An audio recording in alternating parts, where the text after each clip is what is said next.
All right, you guys, it's your boy, Let Us Pray. I hope you're having a blessed and a prosperous day. Falcon fans, look here. Smash that like, subscribe button. Hit the notification bell so you can get these videos as soon as I upload them. We want to talk about the Senior Bowl, man. Senior Bowl practice. Day one was yesterday. And we're going to talk about these quarterbacks. But we're going to talk about one quarterback in particular. Everybody knows the Falcons need a quarterback. Zach Robinson, his job as our new offensive coordinator is to find the perfect quarterback for his system. I heard, I think that was Atlanta Falcons YouTube page. If you want to go check that out, Zach Robinson saying he was really high on Patrick Mahomes when he was coming out of college. Patrick Mahomes was actually not considered the best quarterback in that draft. If you guys remember, the Chiefs traded up for him, and some people were surprised. Some people were saying, "Oh yeah, Andy Reid was high on this guy too," and he traded up to get him. It was after pick 10, I believe, so somewhere in the teens, early teens. So Zach Robinson apparently identified Patrick Mahomes as a guy. I think his comparison was a playmaker with a loose arm. Okay, playmaker, guy who can make plays with a loose arm. He's not looking necessarily for a pocket guy. Not looking necessarily for a scrambler, but he's looking for a guy that knows how to make plays and that has a big arm. Loose arm is another word for big arm. Okay. Who would that guy be in this draft? Who would that guy be? You think of Jaden Daniels. He's more of a scrambler / big arm quarterback, right? Scrambler. Guy you can design running plays for. Like a Lamar Jackson. Or Randall Cunningham. I heard the Randall Cunningham comparisons. And you got Drake May. He's a little bit of a playmaker with a loose arm. I would put him in that category, Drake May. He definitely can be, he's kind of like a pocket passer, but he can get out and create. And then you have Caleb Williams, who's definitely a creator. A lot of questions surrounding his mental lately. I've been hearing some rumbling and some rumors about I don't know, maybe him being a little too cocky, things like that. But I mean, I'd rather have my quarterback too cocky than have him not confident in his own skills, right? Because you need to be able to lead other men on that field. The quarterback is the most important player, and he needs to command respect. Other players need to look to him for leadership, right? But none of those guys are at the Senior Bowl, okay? Drake May's not there, Jaden Daniels not there, and Caleb Williams not there. They're underclassmen. So the guy yesterday who impressed nearly everyone, every outlet, everything I heard, everything I read, talk about Michael Penix, University of Washington quarterback, led the Huskies to the national championship game against the Michigan Wolverines, even though they lost. Michael Penix killed it yesterday. Okay.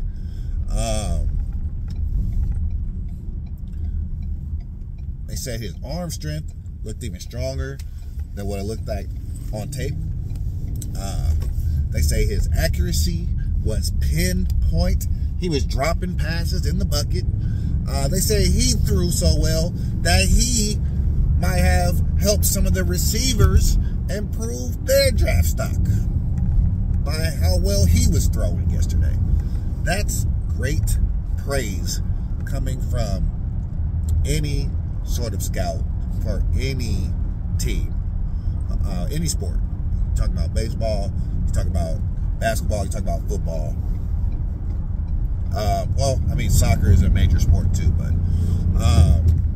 when you hear somebody say he made other players look good and could be the reason why they get drafted higher, that's the ultimate respect.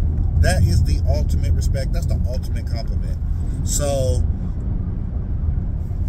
Michael Penix is not thought to be a top 5 pick as of right now. You got those 3 guys that I just mentioned. Caleb Williams, Drake May, and Jaden Daniels. That could quite possibly all be picked in the top 5. So where does Michael Penix fall? I don't believe he's going to fall past number 10. The Falcons are picking at number 8 for right now. Would the Falcons, would Zach Robinson, would RAHEEM, the Dream, stay put at number 8, save draft capital, and take a chance on Michael Penix? I'm not saying they should take a chance on him after one practice because everybody was wowed after one practice. Of course, you need to look at his total body of work, right? But if you look at his total body of work this past season, he was phenomenal. He really was. He throws a great ball. He's a good, deep ball passer, right? You're looking at bringing in the Rams, you know, kind of be like Rams East, right? Sean McVay system, Sean McVay coaching tree. They're going to throw that ball. They're going to throw the rock. You know, of course, you're going to mix in some screens here and there. You're going to mix in some good, you know, route tree concepts. But they're going to sling that rock. And they're going to sling it down the field some, too. You need a quarterback. He's going to have a quarterback that can throw the long ball and that can throw accurately. And I think Michael Penix did show that this past season, and he definitely showed that yesterday. So I think the Falcons have an interesting decision to make. Will they stay put at number 8 and take a chance on a guy? I mean, because you never know, a prospect, a really good prospect, and Michael Penix, or are they going to be compelled to get one of those 3 top guys? Jaden Daniels, Caleb Williams, or Drake May. I don't know what they're going to do. Obviously, if I knew, I would tell you. I don't know who ultimately Zach Robinson is leading towards right now. He may still have a lot of homework to do on these quarterbacks. I do think that the Falcons should get a bridge quarterback. Okay, not like a Marcus Mariota. Give me a Russell Wilson or somebody like that. I don't know, Geno Smith. If Geno's not coming back to Seattle, get a Geno. Whoever we draft, I would like them to sit for a year, depending on the record. Sit for a year. Learn from a veteran. Watch the game. Watch the speed of the game. Look at the defenses. Get a chance to just sit and soak it all in. No pressure.